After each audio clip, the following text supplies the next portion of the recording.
নমস্কার বন্ধুরা, সুরর রান্নাঘরের আরেকটি নতুন পর্বে আপনাদের সবাইকে স্বাগত জানাই। বন্ধুরা, শীতকাল তো এসে গেছেই, তাই আজ আমি শীতের সবজি নিয়ে আপনাদের সামনে হাজির হয়েছি। আজ আমি ফুলকপি, আলু, ধনেপাতা, টমেটো দিয়ে একটা ট্যাংরা মাছ দিয়ে তরকারি বানাবো, আর তার সাথে থাকবে জলপাইয়ের চাটনি। তো চলুন আগে সবজিগুলোকে কেটে নেওয়া যাক।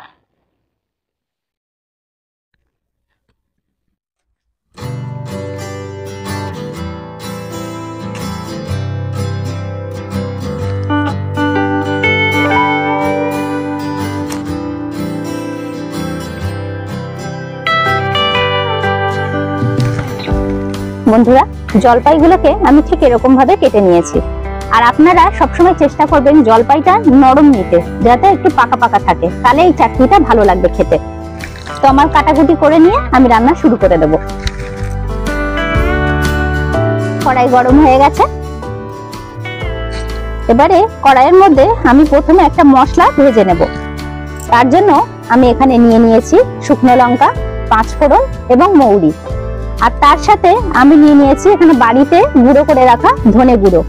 আপনারা গোটা ধনে এরকম ভাবে ভেজেও নিতে পারেন।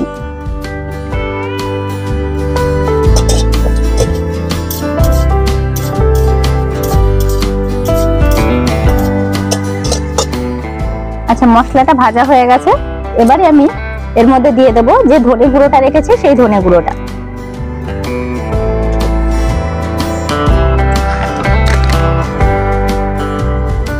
মশলাটাকে আমি নামিয়ে নিলাম।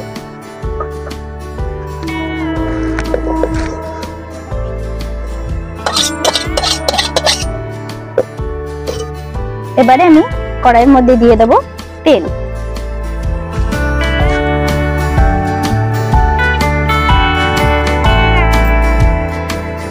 তেল গরম হয়ে গেছে। এবার আমি এই ট্যাংরা মাছগুলোকে ভেজে তুলে নেব।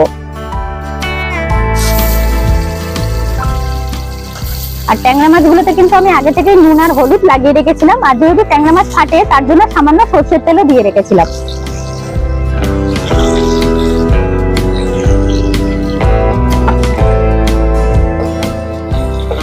এবারে আমি মাছগুলোকে ভালো করে ভেজে নেব।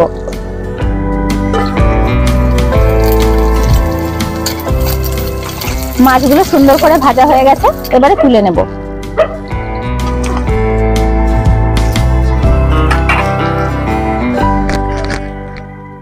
এবারে আমি এই তেলের মধ্যে ফুলকপি আর আলুগুলোকে একটু লাল করে ভেজে নেব।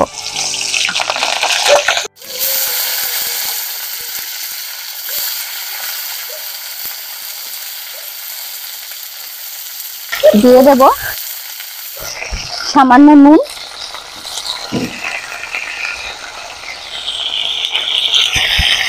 এবং সামান্য হলুদ গুঁড়ো।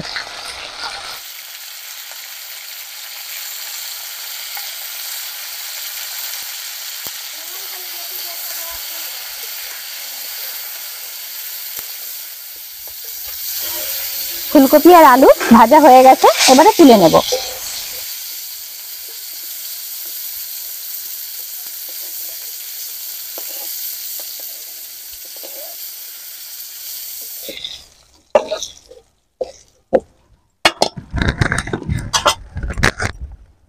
দিয়ে দেবো আর একটু সরষের তেল।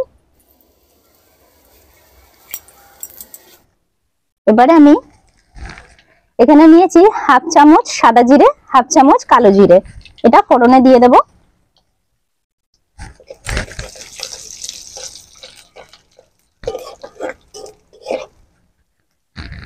এবারে আমি এখানে বড় সাইজের একটা পেঁয়াজ কুচিয়ে রেখেছিলাম, পুরোটা দিয়ে দেব। দিয়ে দেব টমেটো। এখানে আমি 2টো মিডিয়াম সাইজের টমেটো রেখেছিলাম, দিয়ে দিলাম। এবারে দিয়ে দেব স্বাদ অনুযায়ী নুন। টমেটো আর পেঁয়াজটাকে আমি ভালোভাবে কিছুক্ষণ ধরে কষিয়ে নেব। পেঁয়াজ আর টমেটো ভালোভাবে কষানো হয়ে গেছে। এবারে আমি এর মধ্যে দিয়ে দেব শুকনো লঙ্কার গুঁড়ো আছে 1/2 চামচ, আর কাশ্মীরি লঙ্কার গুঁড়ো আছে 1/2 চামচ, দিয়ে দিলাম। দিয়ে দেব পরিমাণ মতো হলুদ, ধনে এবং জিরে গুঁড়ো হাফ চামচ করে,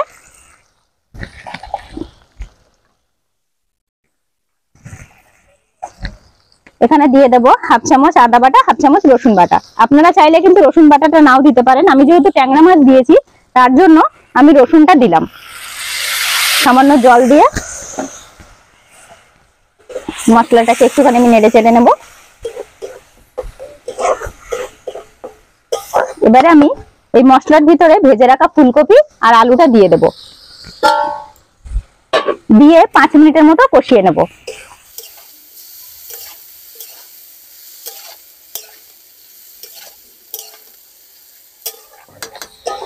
ফুলকপির সাথে আলুটাকে আমি ভালো করে মশলা দিয়ে কষিয়ে নিয়েছি। এবারে আমি দিয়ে দেব পরিমাণ মতো জল।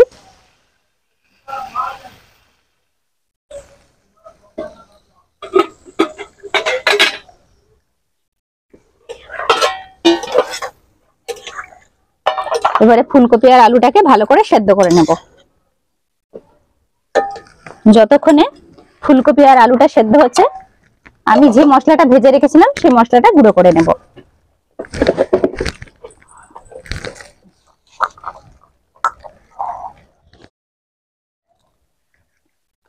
এখানে রয়েছে মৌরি, 5 ফোড়ন এবং সামান্য ধনে গুঁড়ো। আপনাদের কাছে যদি গোটা ধনে থাকে তাহলে আপনারা ভেজে গুঁড়ো করে নিতে পারেন।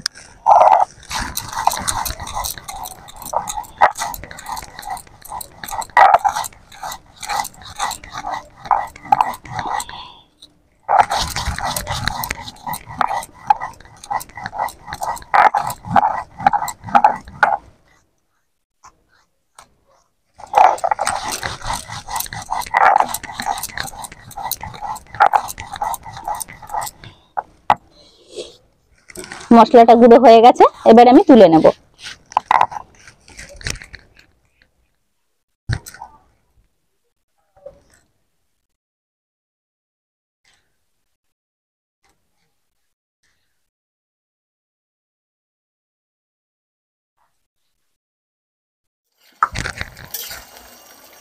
ফুলকপি আর আলু কিন্তু ভালোভাবে সেদ্ধ হয়ে গেছে।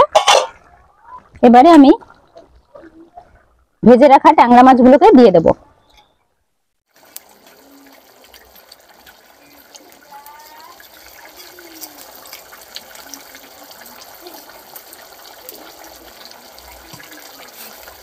তার সাথেই আমি এখানে দিয়ে দেব 4 থেকে 5টা কাঁচা লঙ্কা চেরা এবং অনেকটা পরিমাণে ধনেপাতা।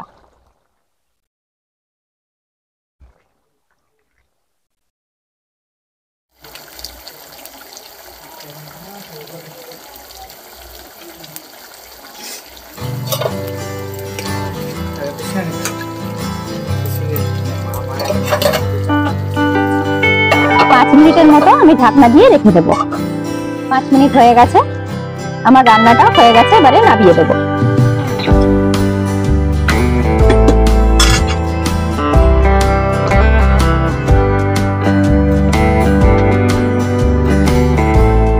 আচ্ছা, আমি চাটনি করার জন্য কড়াই বসিয়ে দিয়েছি। কড়াইতে দিয়ে দেবো সাদা তেল, একদম সামান্য। দিয়ে দেবো একটা শুকনো লঙ্কা আর সামান্য সরষে।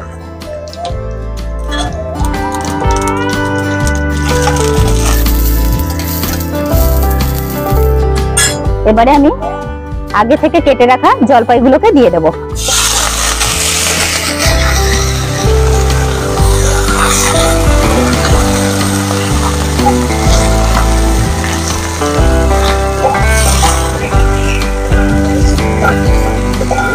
আচ্ছা, আরেকটা কথা আমার এখানে বলে রাখা দরকার, যদি আপনাদের জলপাই কাঁচা হয় তাহলে কিন্তু সামান্য ভাপিয়ে নেবেন। আর আমার জলপাইগুলো নরম পাকা বলে আমি ওর জন্য ভাপিয়ে নিলাম না। দিয়ে দেব সামান্য নুন, একদম সামান্য নুন। দেওয়ার পরে আমি এর মধ্যে দিয়ে দেব পরিমাণ মতো জল। এবারে আমি এই জলে শুধুমাত্র কালারের জন্য একদম সামান্য হলুদ গুঁড়ো দেবো, এরকম।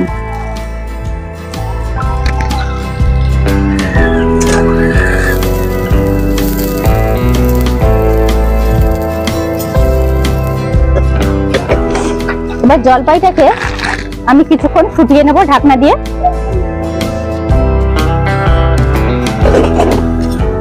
আমি কিছুক্ষণ ফুটিয়ে নিয়েছি, জলপাইটা কিন্তু ভালোভাবে সেদ্ধ হয়ে গেছে, এই দেখুন।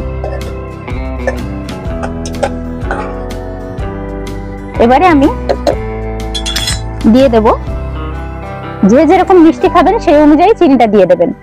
আমি এখানে 150 গ্রাম জলপাইয়ের মধ্যে প্রায় 100 গ্রামের থেকে একটু কম চিনি দিয়েছি।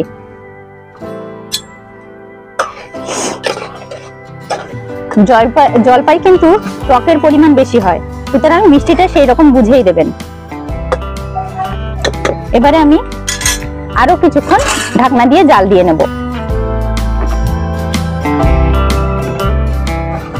আচ্ছা, জল অনেকটা কমে এসেছে। আপনারা যদি চান এটাকে জল রাখতে পারেন পরিমাণে বেশি, কিন্তু আমি ঠিক এরকমই ভাবে বানাবো, তার জন্য আমি জলটা কমিয়ে নিয়েছি।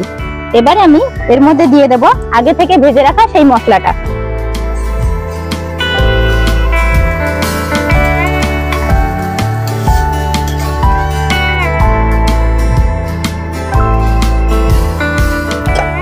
আপনারা যদি এই চাটনিটা এরকম শুকনো ভাবে বানিয়ে নেন, তাহলে কিন্তু অনেকদিন অবধি রাখতে পারবেন।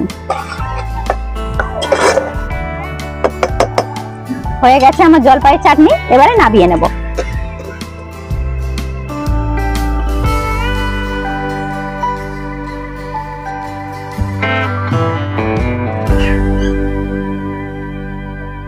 বন্ধুরা, প্রস্তুত আছে আমার আজকের এই দুটি রান্না, ফুলকপি দিয়ে ট্যাংরা মাছের ঝোল এবং জলপাইয়ের চাটনি। রান্না দুটি কেমন লাগলো কমেন্ট করে জানাবেন। ভিডিওটা যদি ভালো লেগে থাকে ভিডিওটিকে লাইক এবং শেয়ার করতে ভুলবেন না। আর আমার চ্যানেলে যারা নতুন, তারা চ্যানেলটিকে সাবস্ক্রাইব করে আমার পাশে থাকবেন। ধন্যবাদ।